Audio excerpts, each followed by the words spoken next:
Mengundang Roh Kudus hadir, memberkati kami, memulihkan kami, dan kami percaya kebenaran firman ini memerdekakan kami. Ambil alih hati kami, tajamkan telinga roh kami, apa yang kami dengar, menguatkan, memberkati kami. Apa yang kami tangkap, kami percaya isi hati Tuhan nyata bagi kami. Berfirmanlah Bapa, kami siap mendengarkannya di dalam nama Tuhan Yesus. Haleluya. Amin, amin. Puji Tuhan, saya mau share ke firman Tuhan. Saya punya screenshot untuk firman Tuhan ini. Saudara bisa perhatikan dan boleh memperhatikan supaya kuasa Allah bekerja dalam hidup kita masing-masing. Haleluya. Mari kita lihat firman Tuhan ini, saudara. Ya, ini tema pelajaran firman Tuhan untuk minggu ini yang saya akan share buat saudara dan saya ya. Kita mendengarkan pesan roh bagi kita semua, saudara.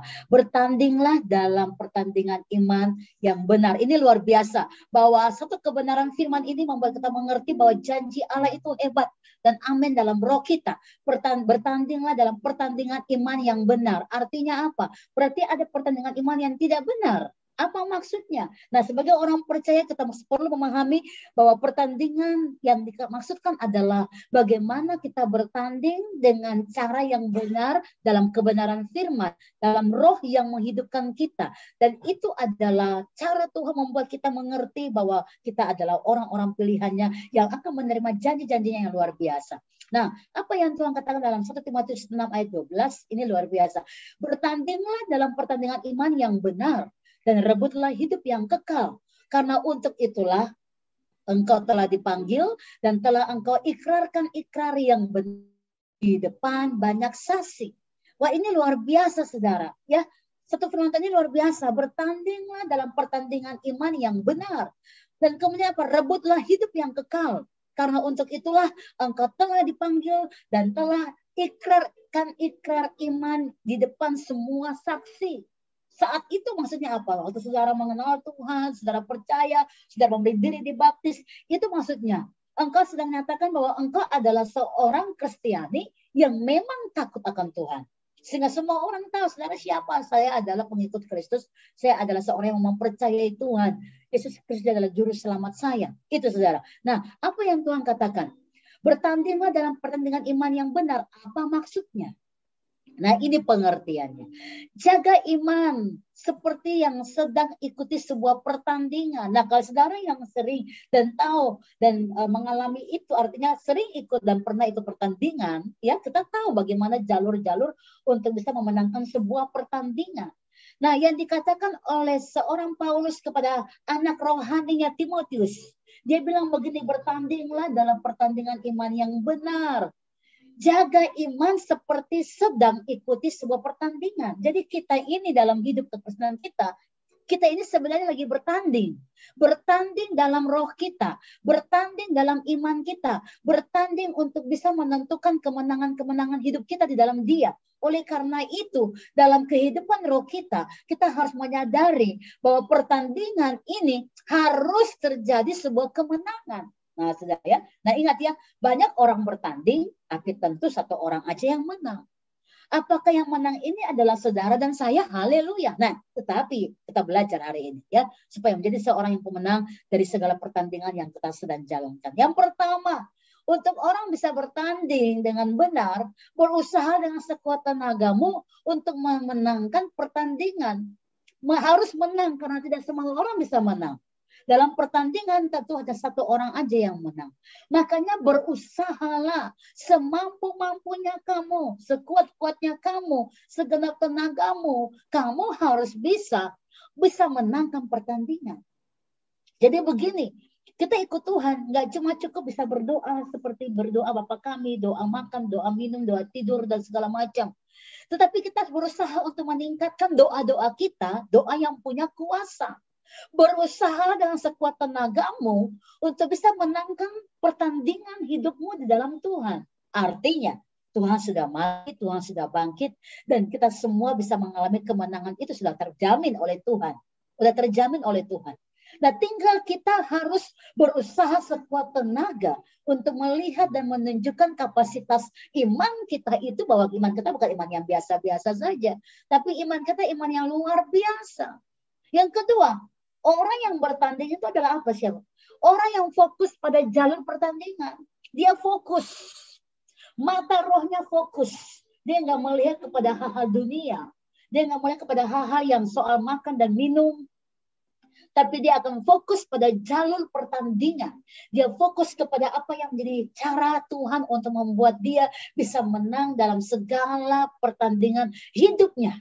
Saudara, ini paling penting. Yang ketiga, orang yang bertanding adalah apa? Siapa dia? Dia ada pada garis yang tepat. Nah, saudara bisa bayangkan seorang petanding lari 100 km, 100 meter maksudnya, ya, 100 meter, ya, semua pada lainnya, semua pada garis-garisnya, ada line 1, line 2, line 3, ada garis 1, garis 2 dan seterusnya, saudara, ya. Tetapi dari semua line ini, semua garis ini, tentu satu orang aja yang menang. Orang yang ada pada garis yang tepat, ya, tentu akan memperoleh satu kemenangan karena itu nilai poinnya. Dia nggak didiskualifikasi. Karena orang yang berlari di luar dari garis pasti diskualifikasi. Nah, dalam hidup iman kita sama. Pada garis kebenaran. Jika Tuhan berkata ya, katakan ya. Jika Tuhan berkata tidak, katakan tidak. Karena memang Alkitab sudah berkata bahwa selain daripada itu, artinya kalau engkau sebentar bingung, sebentar confused dengan hatimu sendiri, bingung dengan hatimu sendiri, sebentar bilang iya, sebentar bilang tidak, ini adalah saudara yang tidak fokus pada garis. Jadi kalau melihat dari pertandingan-pertandingan kehidupan kita, inilah cara Tuhan mau mengelatih kita untuk melihat bahwa apakah kita sedang bertanding dalam pertandingan iman ini yang benar, saudara. Nah, overview, kita lihat segala sesuatunya. Apa itu sebenarnya iman, saudara? Ya, iman harus dibangun di atas dasar firman. Tuhan memberikan contoh ada dua dasar. Orang membangun di atas pasir dan orang membangun di atas batu. Tuhan kasih perbandingan di situ. Orang yang membangun di atas pasir, datanglah badai persoalan hidup, datanglah segala pencobaan yang terjadi, rumah yang dia bangun itu akan roboh. Tetapi orang yang membangun di dalam atau di atas batu, ya batu itu tentu kuat, saudara. Ada badai, ada persoalan hidup, dia akan tetap berdiri teguh karena rumahnya dibangun di atas dasar yang kokoh. Nah, Tuhan kasih contoh ini untuk kita mengerti bahwa dalam hidup kita sama, saudara. Saat saudara ingin bertanding, saudara ingin melihat apakah engkau menang atau tidak, engkau harus pastikan bahwa hidup rohmu nggak dibangun di atas pasir yang akhirnya bisa membuat engkau hanyut, tenggelam, karena pasir itu nggak punya kekuatan menahan. Tetapi kalau engkau membangun hidup rohmu atas batu, engkau akan melihat walaupun ada badai, engkau tetap berdiri kokoh karena dasar fondasi rumahmu adalah batu. Saudara, ini yang terjadi. Kita membangun firman Allah itu adalah batu, saudara. Fondasi yang sangat kokoh. Kalau saudara membangun hidupmu di dalam firman Allah, fondasi yang kokoh, saya percaya, walaupun ada badai persoalan, engkau tetap berdiri kokoh karena firman itu yang membuat engkau tetap ada sampai hari ini. Kenapa? Kekuatannya adalah firman, batu itu, saudara. Nah, iman timbul dari mana? Bagaimana cara iman kita timbul? Kita katakan iman timbul dari mendengarkan firman. Supaya kita bisa mengerti fondasi kita kokoh, ya dengarkan firman. Iman timbul dari pendengaran dan pendengaran akan firman Kristus. Dalam Roma 10 ayat 17 sangat jelas mengatakan demikian, ya, bahwa kita harus bergerak dan maju di dalam satu kebenaran firman, di mana kita mendengarkan firman Allah dan kita mulai mengerti bahwa janji Allah tergenapi dalam diri kita. Haleluya. Oleh karena itu, saudara, Roma 10 ayat 17 berkata, kita membangun kebenaran firman dalam dasar firman yang kokoh. Kita mengerti iman timbul dari pendengaran dan pendengaran akan firman Kristus. Dan ini adalah kemenangan kita. Kita lihat terus lanjut dalam Ibrani 11 ayat pertama, saudara. Iman adalah dasar. Ya, tadi fondasinya adalah batu. Firman yang dipegang dari segala sesuatu yang kita harapkan. Ya, iman adalah dasar dari segala sesuatu yang kita harapkan, ya, dan bukti dari segala sesuatu yang tidak kita lihat. Sangat jelas sekali bahwa firman Allah ini harus menjadi fondasi, ya. Dasar itu adalah fondasi. Firman yang kita pegang, yang kita harapkan adalah janji itu tergenapi. Dan apa yang menjadi bukti kita belum pernah lihat, kita akan melihat. Itu adalah fondasi kita. Ya, jadi iman adalah dasar dari segala sesuatu yang kita harapkan, janji yang akan tergenapi itu, dan bukti dari segala hal yang tidak kita lihat akan kita lihat. Itulah satu kemenangan dari firman Allah. Nah, dasar dari iman itu apa, saudara? Ya, firman Tuhan adalah dasar untuk melakukan iman. Itulah kenapa iman itu tanpa tindakan atau perbuatan adalah mati. Iman tanpa mempraktekkan firman Tuhan itu akan mati, saudara. Jadi kita nggak cuma baca, cuma tahu ayatnya, tapi kita nggak mendalami, kita nggak tinggal di dalam firman, itu nggak mungkin, saudara. Nah, mari kita bahas sebentar tentang apa yang dimaksud dengan iman, ya, pengertian dari iman. Dalam bahasa Ibrani, kata iman adalah aman, ya. Kata iman dalam bahasa Yunani diterjemahkan dari pistis, adalah pistis, ya, yang artinya kepercayaan atau penyerahan kepada seseorang. Nah, lihat dulu pengertian iman. Iman, ya, dalam bahasa Ibrani itu punya pengertian adalah aman, kita aman. Dan dalam bahasa Yunani diterjemahkan seperti sebuah kepercayaan atau penyerahan diri seseorang kepada hal yang dia percayai. Ya, oke, itu arti iman. Jadi iman itu gak cuma bicara, aku punya iman. Tapi saudara, tanpa ada penyerahan diri, itu bukan iman, saudara. Iman itu adalah pistis. Apa itu pistis? Menyerahkan hidupnya kepada Tuhan. Sehingga dia merasa aman. Berarti kalau sudah aman nggak perlu khawatir lagi, kan? Ada salju, ada angin, ada badai. Dia nggak akan lagi meragukan itu. Kenapa? Sudah merasa aman. Sudah merasa ada pistis, ada kepercayaan yang dia taruh. Dan dia tahu bahwa dia akan aman di situ. Nah, kata kerja dari pistis adalah apa? Yang mempunyai pengertian iman kepada. Nah, itu saudara. Iman kepada mempercayakan diri, ya, atau menyerahkan diri kepada suatu objek. Dalam hal ini tentu Tuhan, ya, membahas mengenai iman yang bertalian dengan keselamatan. Bisa dilihat dari 3 dimensi, nanti kita akan belajar. Oleh karena itu, bagaimana kita bisa mempercayai hidup kita kepada Sang Pemilik? Itu sebenarnya kata dari iman. Jadi kalau bilang iman, betul, ya, nggak perlu khawatir, betul, karena kita sudah menyerahkan hidup kepada Dia. Kita mempercayai hidup kepada Dia. Kita tahu Dia melakukan bagiannya kepada kita.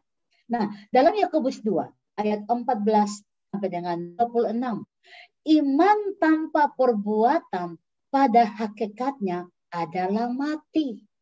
Rupanya kalau engkau menyerahkan hidupmu kepada Tuhan, engkau harus percaya akan firman, janji-janjinya itu akan tenapi dalam hidupmu. Ini yang dikatakan bahwa iman itu harus ditindaklanjuti atau dilakukan. Kita baca Yakobus 2 ayat 14 sampai 26, silakan. Yakobus pasal 2 ayat 13, demikian firman Tuhan, apakah gunanya saudara-saudaraku jika seorang menyatakan bahwa ia mempunyai iman padahal ia tidak mempunyai perbuatan? Dapatkah iman itu menyelamatkan dia? Ya. Jika seorang saudara atau saudari tidak mempunyai pakaian dan kekurangan makanan sehari-hari, dan seorang dari antara kamu berkata, selamat jalan, kenakanlah kain panas dan makanlah sampai kenyang, tetapi ia tidak memberikan kepadanya apa yang perlu bagi tubuhnya, apakah gunanya itu? Yes, 17. Demikian juga hal dengan iman. Jika iman itu tidak disertai perbuatan, maka iman itu pada hakikatnya adalah mati. Ya, terus. Ayat 14. Tetapi mungkin ada orang berkata, padamu ada iman dan padaku ada perbuatan. Aku akan menjawab dia, tunjukkanlah kepadaku imanmu tanpa perbuatan, dan aku akan menunjukkan kepadamu imanku itu. Yes. 19. Engkau percaya bahwa hanya ada satu Allah saja, itu baik. Tetapi setan-setan pun juga percaya akan hal itu, ya. Dan mereka gemetar. Ayat 20, hai manusia yang bebal, maukah engkau mengakui sekarang bahwa iman tanpa perbuatan adalah iman yang kosong? Ya. Bukankah Abraham bapak kita dibenarkan karena perbuatan-perbuatan. Haleluya. Ketika ia mempersembahkan Ishak anaknya di atas lembah. Ya. Ayat 22, kamu lihat bahwa iman bekerja sama dengan perbuatan-perbuatan, dan oleh perbuatan-perbuatan itu iman menjadi sempurna. Yes. Ayat 23, dengan jalan demikian genaplah nas yang mengatakan, lalu percayalah Abraham kepada Allah, maka Allah memperhitungkan hal itu kepadanya sebagai kebenaran. Karena itu Abraham disebut sahabat Allah. 24. Ya.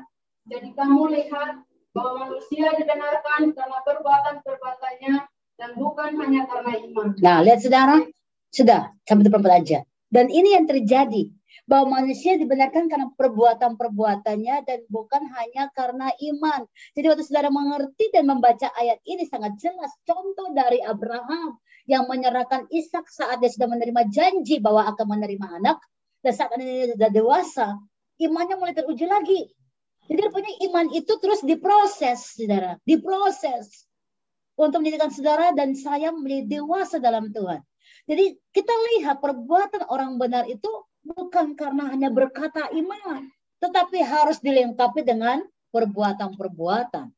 Bukan hanya perkataan, tapi harus dilengkapi dengan perbuatan-perbuatan. Oleh karena itu, dalam setiap perkataan roh kita harus menyadari bahwa Allah bekerja. Nah, sekarang gini, lihat saudara.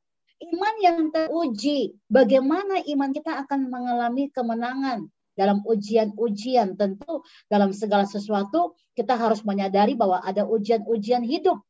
Ujian yang harus kita menang di dalamnya. Ujian yang membuat kita tahu bahwa hidup iman kita itu luar biasa. Waktu saudara mengerti iman itu harus mengalami kemenangan, maka tentu ada ujian-ujian yang membuat kita mengerti. Ya, ada kemenangan yang terjadi. Iman yang teruji. 1 Petrus 1 ayat 7.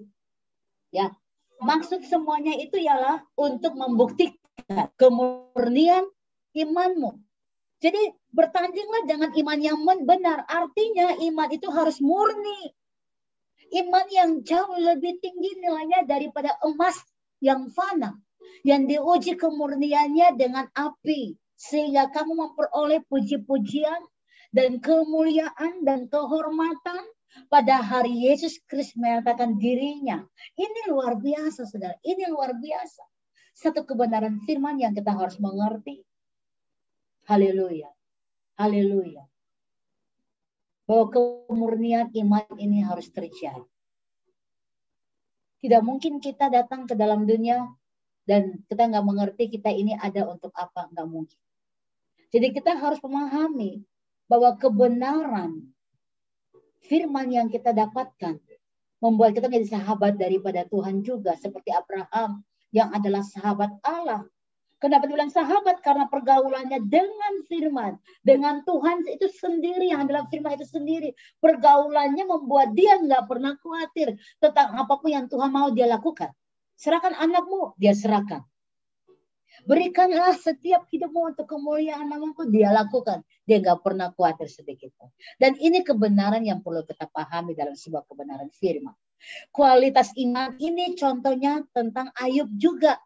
Ayub adalah salah satu tokoh Alkitab yang memang imannya sudah teruji. Allah sudah tidak meragukan kepercayaan Ayub kepadanya.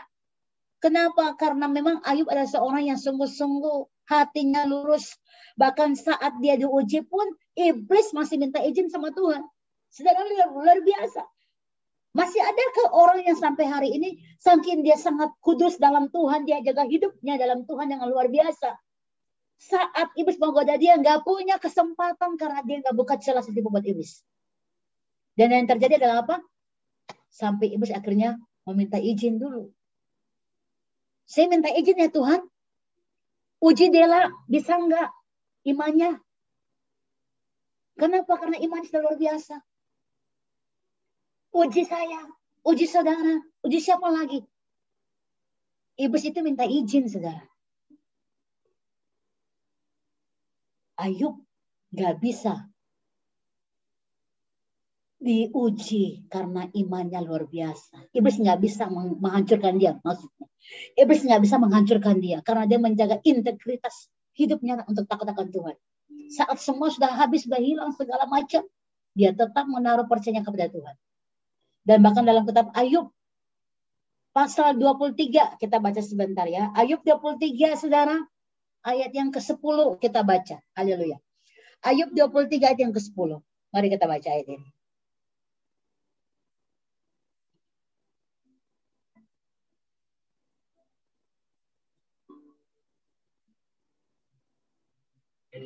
Ayub 23 ayat 10. Ayub pasal 23 ayat 10. Karena ia tahu jalan hidup, seandainya ia memuji aku akan tumbuh seperti emas. Karena ia tahu jalan hidupku. Dia tahu seluruh hidupku. Seandainya suatu saat aku diuji, aku akan muncul seperti emas murni. Dia percaya, sehingga dia nggak ragukan lagi mau makan kah, mau minum, hartanya diambil, semua yang dia bangun, semua hancur, dia nggak mikir itu lagi. Yang dia mikir dan dia tahu adalah hidupnya adalah untuk Tuhan. Itu luar biasa, saudara. Itu luar biasa. Kualitas dari imannya sangat murni, sangat teruji. Dia sudah melewati semua ujian itu dengan luar biasa. Sampai iblis nggak bisa menggoda dia. Itu luar biasa, saudara. Nah, bagaimana cara mempraktekkan iman kalau begitu? Iman yang kita tadi bertanding, ya. Dalam pertandingan iman, saudara, satu yang diuji selalu adalah sikap hati. Sikap hati Abraham ini teruji terus. Saat dia sudah lanjut usia 100 tahun, Tuhan bilang engkau akan memiliki keturunan. Dia bilang, wah ini nggak mungkin. Tapi betul terjadi, karena bagi Allah nggak ada yang tidak mungkin. Semua itu mungkin bagi Allah. Dia mempercayai Allah. Walaupun manusia jasmaninya berkata, how come? Saya bisa punya anak lagi. Saya sudah opa-opa. Ya, istri saya sudah oma-oma. Nggak mungkin. Tetapi memang bagi Allah nggak ada yang mustahil, karena dia yang menciptakan manusia. Dia yang punya rahim semua perempuan. Dia yang melakukan segala kemustahilan bagi kita. Bagi dia tidak ada yang tidak mungkin. Abraham berkata, aku percaya. Setelah anaknya lahir, sudah usia dewasa, saudara, masih Tuhan berkata lagi, serahkan dia kepadaku. Itu menyakitkan luar biasa secara manusia. Tapi lagi-lagi Abraham menang terhadap sebuah ujian. Dia tidak meragukan sedikit pun apa yang sedang Tuhan nyatakan buat dia, ya. Nah, jadi sikap hati itu menentukan kita bisa memiliki kemenangan dalam ujian-ujian yang luar biasa. Sikap hati kita membuat kita mengerti bahwa roh kita akan belajar memahami satu kemenangan yang dahsyat dalam hidup roh kita. Haleluya. Yang kedua, setelah sikap hati, apa? Yang kedua, jaga perkataan. Karena dalam firman Tuhan berkata, mati dan hidup kita dikuasai oleh perkataan kita.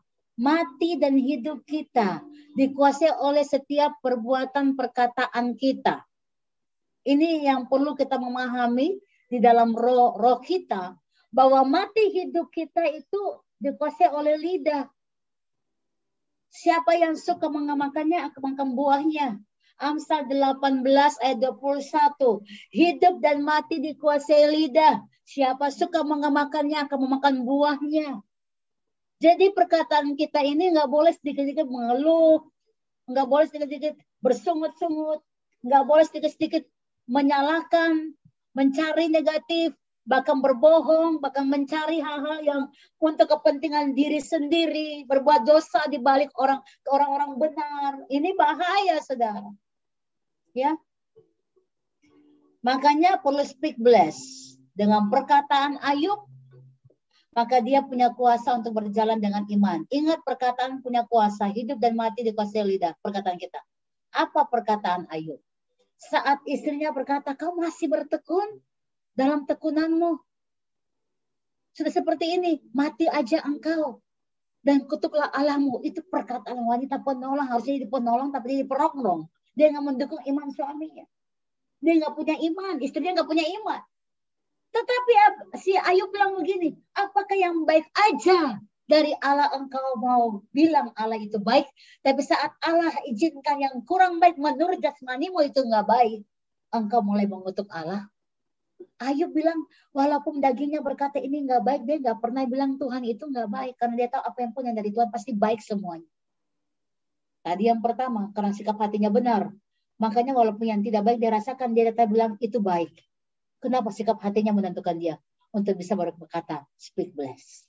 Walaupun istrinya mengatakan yang tidak baik buat dia, tapi dia mengatakan tetap yang baik. Karena dia tahu perkataan itu adalah sebuah kehidupan. Dalam 1 Petrus berkata, kalau engkau ingin melihat hari-harimu baikmu, jagalah perkataanmu dari ucapan-ucapan yang menipu. Ya, jadi harus bisa memperkatakan sesuatu yang baik bagi diri saudara sendiri. Nah, gitu. Membangun roh saudara. Yang ketiga adalah dengan orang-orang yang tepat. Yang kalau ibadah itu roh saudara dibangkitkan. Yang kalau ibadah itu engkau mengalami kemenangan dalam roh. Yang kalau engkau salah, dia memberitahu engkau karena dia mengasihi engkau dengan kasih Kristus. Ini orang-orang benar, ini orang-orang penting. Kalau orang-orang nggak benar bisa terlihat. Dia mau dekat dengan saudara karena ada maunya. Tapi waktu saudara salah, dia nggak bisa ngomong. Karena nggak enak. Itu sudah kelihatan sekali. Itu bukan orang yang benar, saudara. Orang benar itu orang yang ada dengan kita saat dia tahu kita punya salah. Dia mau kasih tahu kita. Itu orang benar. Berarti dia nggak izinkan dan nggak inginkan kita binasa. Karena waktu dia tahu kita salah, dia mau angkat kita. Itulah kasih yang sebenar-benarnya. Ada Amsal berkata, orang mencium berlebih-lebih, tapi menusuk dari belakang. Ya kan? Tetapi ada orang yang menyatakan kesalahan, tapi itulah kasih yang sesungguhnya. Nah itu. Dan itu firman Allah. Ya, bahwa firman Allah menyatakan kesalahan, menegur orang ke jalan kebenaran. Ya, memperingati orang, melakukan kebenaran. Itu semua adalah tujuan dari firman. Makanya yang ketiga, supaya iman kita itu bisa menjadi iman yang benar, bertanding dengan baik, dalam kebenaran yang benar, ya saudara, ada dengan orang-orang yang tepat, supaya iman dapat bertumbuh dengan baik. Ini penting, karena kalau tidak, saudara punya kerohanian itu nggak bertumbuh. Bahkan saya khawatirkan kalau tanah itu nggak baik, ya, maka akan mati iman saudara. Kalau saudara ada dengan orang yang salah, saudara akan mati rohanimu. Engkau hanya menjalankan kekristenanmu, tapi tidak mengambil berkat dari sebuah imanmu. Nah, itu saudara. Ya, jadi harus memahami dan melihat dengan siapa engkau ada. Apakah engkau dengan orang yang tepat? Apakah engkau berjalan dengan orang-orang yang mendukung dan membangun iman saudara? Ini paling penting. Jadi 3 hal ini membuat kita mengerti bahwa iman itu harus dilakukan. Caranya 1, jaga sikap hati dalam setiap ujian apapun. Yang kedua, belajar perkatakan berkat dan selalu mengamenkan apa yang baik bagi diri saudara. Yang ketiga, pastikan engkau ada dengan orang-orang yang tepat. Karena pergaulan yang buruk merusak apa yang baik. Semua orang banyak punya baik. Tapi saat dia bergaul dengan orang yang salah, yang baik itu menjadi rusak. Ayat terakhir kita baca dalam kitab Mazmur, pasal pertama, ayat 1 sampai dengan ayat ketiga. Ya, kita baca saudara, Mazmur pertama, ayat 1 sampai dengan ayat ketiga. Haleluya.